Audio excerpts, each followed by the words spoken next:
आप जी जो साधना कर रहे हो अन्य देवी देवताओं के पूर्ण परमात्मा की भक्ति ना करके किसी भी ब्रह्म की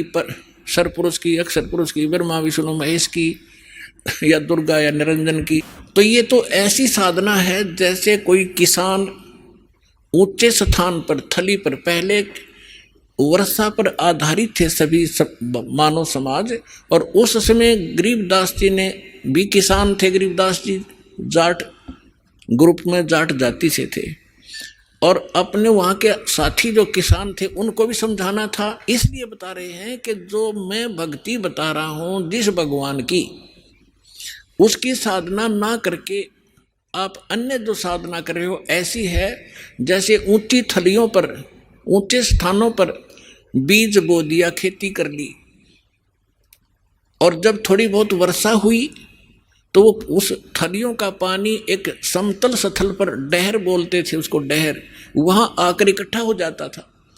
और उस स्थान को, डहर के अंदर पानी वर्षा भी और आसपास के ऊंचे क्षेत्र का उसी में आ जाता था। और उसमें जब बोई जाती थी फसल, जैसे ऊंची थलियों पर बोई हुई तो वो होती ही नहीं थी,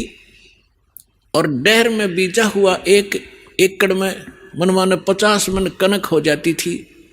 और ऊंची थलियों पर 2 मन की भी नहीं होती थी मुश्किल से। तो क्या बताते हैं गरीबदास साहब जी, एक फॉर एग्जाम्पल बता रहे हैं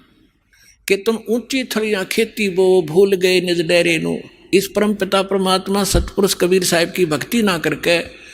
आप अन्य देवी देवताओं की भक्ति करके ऐसी लाभ उठा रहे हो जैसे ऊंची थली पर खेती करने वाले किसान को कोई लाभ नहीं होता। और जो डहर में बीज बोता है, प्रयत्न दोनों एक जैसा ही करते हैं, तो उस डहर वाली यानी उपजाऊ जमीन में और समतल जमीन में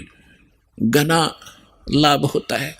तो समझाना चाहते हैं कि जो साधना हम बताते हैं वो तो डहर समझो।